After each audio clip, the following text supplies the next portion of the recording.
Alam mo ba na may treasure hunter na nawala sa loob ng 4 na dekada pero natagpuan siyang buhay pa rin?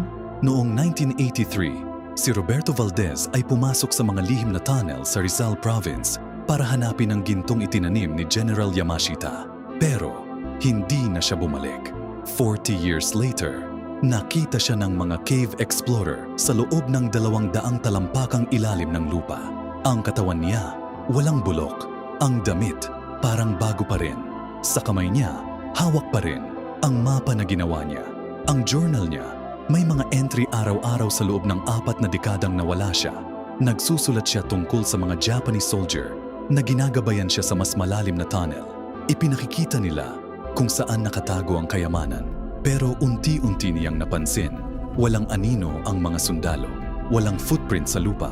Sa huling entry niya, isang araw bago siya natagpuan, nakalagay, patay na pala sila simula pa noon. Ngayon ko na naintindihan, hindi ginto ang kayamanan. Tayo pala. Ang forensic test, namatay siya kamakailan lang, hindi 40 years ago.